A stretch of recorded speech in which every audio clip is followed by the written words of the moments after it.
রাদিয়াল্লাহু তাআলা আনহা দীনের নবী, মায়ের নবী, রহমতের নবী আম্মা জানকে বলেন, খাদিজা বেশি বেশি করে কবরের মুরাকাবা করো। যেই মানুষটা বেশি বেশি মৌতের মুরাকাবা করবে, কবরের মুরাকাবা করবে, আল্লাহ পাক রব্বুল আলামিন তার দিলকে নরম বানায় দিবে। মৌতের মুরাকাবা, কবরের মুরাকাবা মানুষের অন্তরকে নরম বানায় দেয়। আল্লাহর নবী বলতেছেন, খাদিজা বেশি বেশি করে মৌতের কথা ইয়াদ করো, কবরের কথা ইয়াদ করো।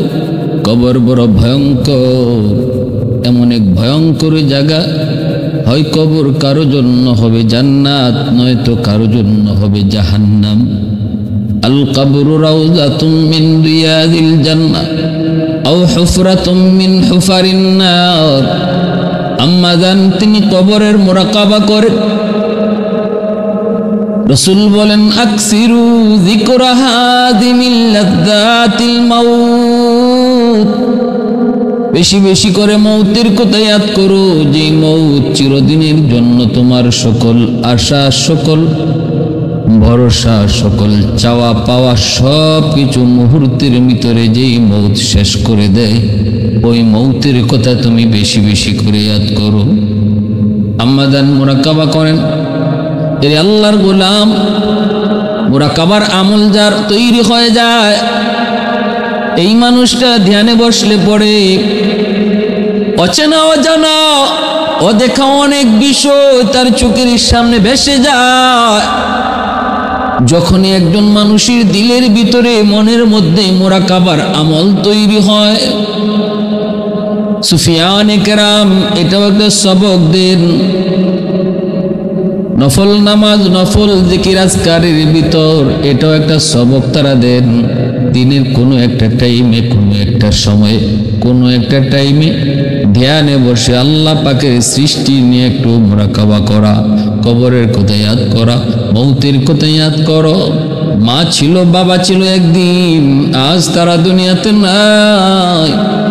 আমাকে একই পথের পথিক, একই পথের পথে রওনা দিতে হবে। এই বিষয়টা তুমি দিনের কোনো এক টাইমে অল্প সময়ের জন্য হলো ধ্যানে বসো, নিরিবিলি একা একা কোথাও বসে তুমি যদি দিলের তুমি ওই মুরাকাবাটা অর্জন করো, তাহলে অটো তোমার দিলের ভিতরে আল্লাহর ভয় জাগবে, আমলের ভিতরে আগ্রহ তৈরি হবে। আম্মা জান তখন মুরাকাবার আমল করেন। কবরের জগতের চিত্র তার চোখের সামনে ভেসে উঠে। ভয়ঙ্কর ভয়ঙ্কর কবরের জীবন, কবরের যে জগৎ, যেটাকে আলমে বরজখ বলা হয়। আল্লাহর নবী, রহমতের নবী, মায়ের নবী তিনি বলেন, কবর হলো আখিরাতের মঞ্জিলের প্রথম ঘাঁটি। কবর জীবনে যার জীবন সুন্দর, কবর যার জন্য আসান, তার আখিরাতের সকল ঘাটকে আল্লাহ পাক আসান করে দেয়। কবরের ভিতরে যেই মানুষটা আটকা পড়ে যায়, তার আখিরাতের সব ঘাট তার জন্য কঠিন হয়ে যায়। আম্মা জান মুরাকাবা করে চিৎকার করে কান্না শুরু করলেন। কবরের হালতের কথা তার চোখের সামনে ভেসে উঠল। কবরের হালত তার চোখের সামনে ভেসে উঠল। কেউ নাই, কেউ নাই, কেউ নাই, একা একা থাকতে হয়। অন্ধকার ঘর, কীট পতঙ্গের ঘর, একাকী থাকার ঘর। ওই ঘরে কেউ সঙ্গী নাই, কেউ সাথী নাই, কেউ পাশে আসবে না, কেউ সহযোগিতাও করবে না। ধ্যানে মগ্ন হইয়া আম্মা জান বেচাইন, বড় পেরেশান। ভাইরা বন্ধুরা, এই অবস্থা দেখা খাতুনে জান্নাত ফাতেমা রাদিয়াল্লাহু তাআলা আনহা কলিজার টুকরা মেয়ে আম্মা জান খাদিজাতুল কুবরা রাদিয়াল্লাহু তাআলা আনহার কলিজার টুকরা মেয়ে খাতুনে জান্নাত ফাতেমা রাদিয়াল্লাহু তাআলা আনহা। মনে রাখবেন, আমার নবী, রহমতের নবীর সন্তান, ছেলে মেয়ে যা হয়েছে দুনিয়াতে আসছেন সবাই আম্মা জান খাদিজাতুল কুবরা রাদিয়াল্লাহু তাআলা আনহার গর্ভ থেকে। আর কোনো বিবির গর্ভ থেকে নবীর কোনো সন্তান আসে নাই।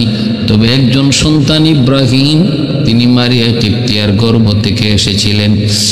যে কয়জন দুনিয়াতে বেঁচে ছিলেন তারা সবাই ছিলেন আম্মাদান খাদিজাতুল কুবরা রাদিয়াল্লাহু তাআলা আনহার মেয়ে।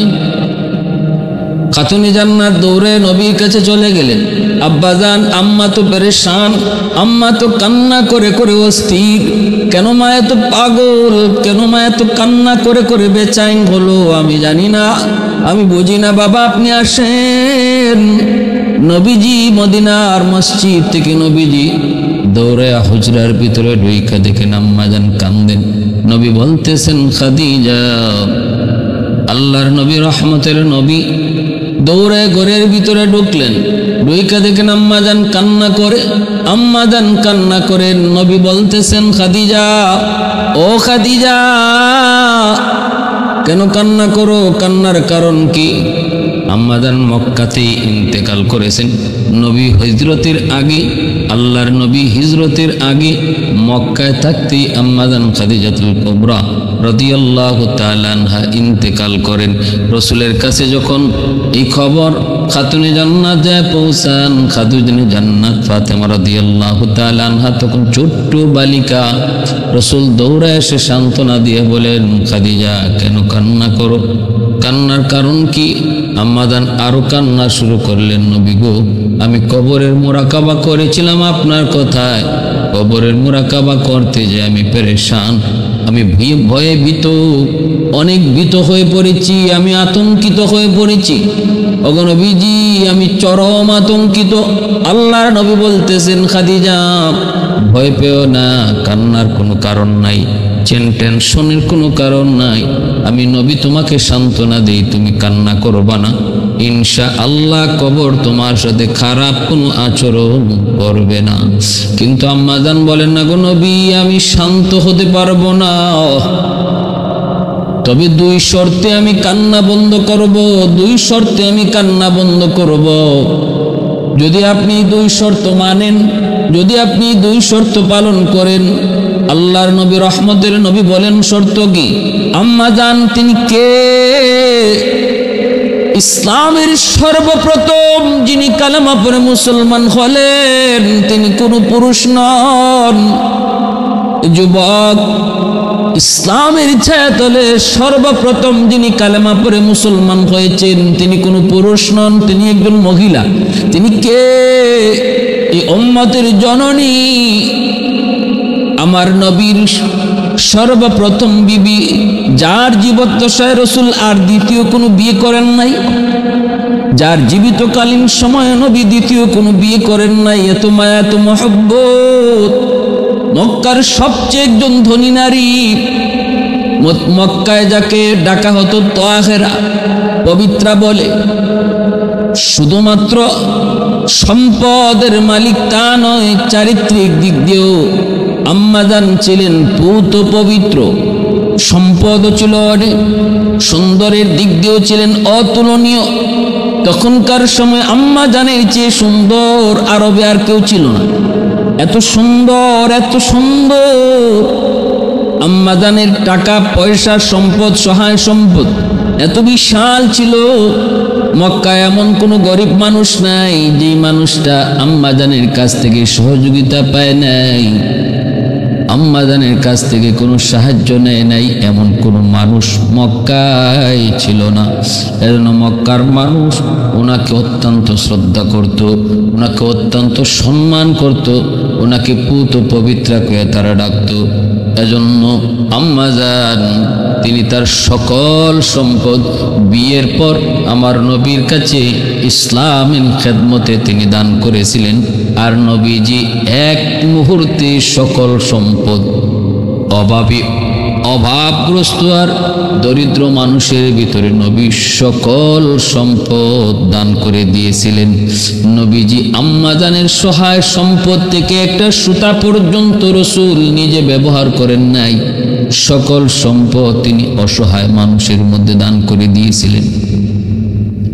ভাইরা বন্ধুরা, এজন্য আম্মাজানের উপাধি আম্মাজান খাদিজাতুল কুবরা রাদিয়াল্লাহু তাআলা আনহা। মহিয়সী নারী, কুবরা মানে মহিয়সী নারী। মহান নারী, আল্লাহর নবী, রহমতের নবী, মায়ার নবী গার হেরায় যখন ধ্যানে মগ্ন, ওই ধ্যানে মগ্ন থাকা অবস্থায় তিনি সকাল সন্ধ্যা নবীর জন্য খানা নিয়ে আসি গার হেরায় উঠতেন। ওই সময় পাহাড়ে উঠা কতটা কষ্ট, বর্তমানে যারা গার হেরায় যায়, জাবালে নূর যারা দেখতে যান তারা বুঝেন, তারা টের পান। বর্তমানে ওই গার হেরায় উঠতে অনেক সময় তাও রাস্তা করে দিয়েছে, ওই এই রাস্তা দিয়ে উঠতেও অনেক সময় ব্যয় হয়, অনেক কষ্ট হয়, জায়গায় জায়গায় পানি খাইতে হয়, জুস খাইতে হয়।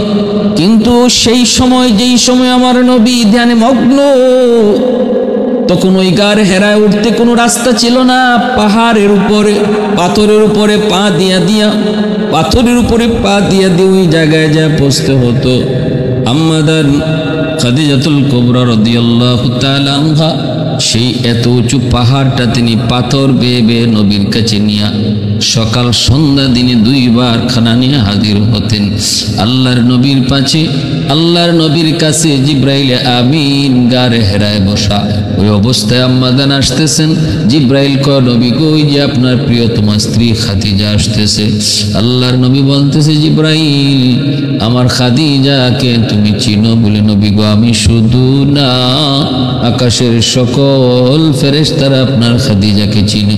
শুধু তাই নয় গো নবী, যেই পরিমাণ কুরবানি আপনার খাদিজা ইসলামের জন্য করেছে, আল্লাহ পাক রব্বুল আলামিন আমাকে বলছেন আল্লাহর পক্ষ থেকে সালাম যেন খাদিজাকে আপনি পৌঁছায় দেন।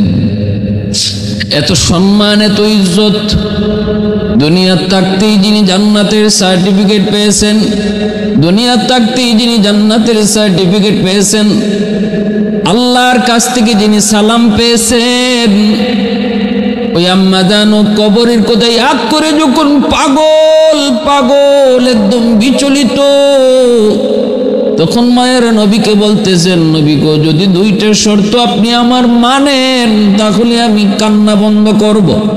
রাসূল বলতেছেন, খাদিজা বলো, কি তোমার শর্ত?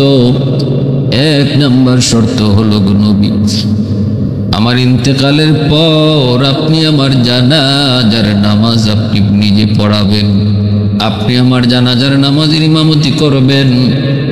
দ্বিতীয় শর্ত হলো, আমাকে যখন কবরে রাখা হবে, মাটি চাপা দিয়ে সবাই চলে আসবে, কেউ থাকবে না। কিন্তু আমার শর্ত হলো, আমার একটা অনুরোধ হলো, আপনি সেদিন সবার সাথে আমাকে একা ফেলে যেন না। আপনি আমার কবরের পাশে দাঁড়ায় থাকেন। যতক্ষণ আপনি দাঁড়ায় থাকবেন ততক্ষণই আমার বুকে সাহস থাকবে। মুনকার নাকির আসবে প্রশ্ন করার জন্য, যে মুনকার নাকির এত ভয়ঙ্কর, তাদের চোখগুলা হবে নীল, হাতের মধ্যে থাকবে হাতুড়ি। যে মুনকার নাকির এত ভয়ঙ্কর,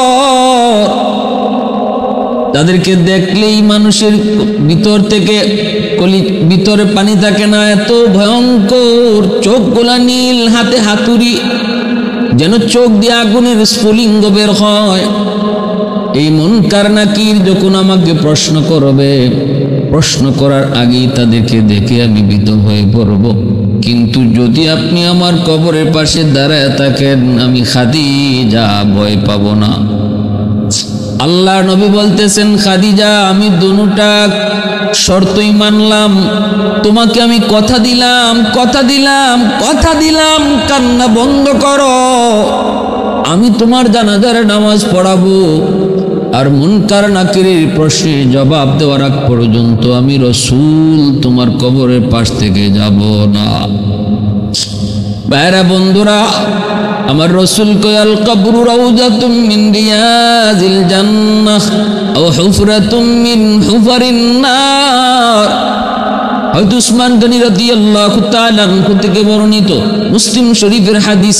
আল্লাহর নবী বলতেছেন, উম্মতের দল, তোমরা মুর্দাকে কবরে রাখার পর মুর্দার কবরের পাশে দাঁড়ায় তার জন্য মাগফিরাতের দোয়া কইরো। এবং দোয়া কইর সে যেন ইসলাম, যে ইসলাম ধর্মের উপরে ছিল এই ধর্মের উপরে যেন সে অটল থাকে। কারণ কবরে সওয়াল জবাব তার জন্য বড় কঠিন।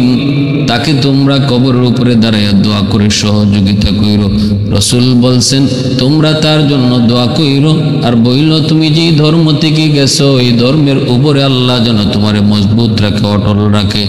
এটাকেও শরীয়তের ভাষায় তালকিন বলে। ভাইরা বন্ধুরা মনে রাখবেন, একজন নেককার মানুষের জানটা কবজের পর আসমান জমিন তার জন্য কান্না করে। জমিন কান্না করে। যেই জায়গায় বসে বসে আল্লাহর জিকির করত, যেই জমিনে বসে বসে আল্লাহকে ডাকতো, ওই জমিন তার ইন্তেকালের পর আল্লাহর কাছে কান্না করে। আসমানের যেই দরজা দিয়ে তার নেক আল্লাহর কাছে যায় পৌঁছতো, ওই দরজাটাও যখন তার নেকি যাওয়া বন্ধ হয়ে যায় ওই দরজাটাও আল্লাহর কাছে কান্না করে। এমনকি এইরকম ভাবে আসমান জমিনের সব কিছু তার জন্য কান্না করে, সব কিছু তার জন্য কান্না করে। নেককারের কাছে যখন মুনকার নাকিরা এসে যখন তারে প্রশ্ন করে, এই আল্লাহর বান্দা নেককারের রূহটা যখন রূহটা কবজ করে যখন ফেরেশতারা নিয়ে যায়, ফেরেশতারা নিয়ে যাওয়ার পর প্রথম আকাশের ফেরেশতারা তারে মারহাবা জানায়। এইভাবে আল্লাহর কাছে নিয়ে জিব্রাইল মালাকুল মউত আজরাইল আল্লাহ পাকের কুদরতি কদমের কাছে তিনি সেজদায় পড়ে যায়। রব্বুল আলামিন কয় আমার নেককার বান্দার রূহটাকে তার কবরে পৌঁছায় দাও।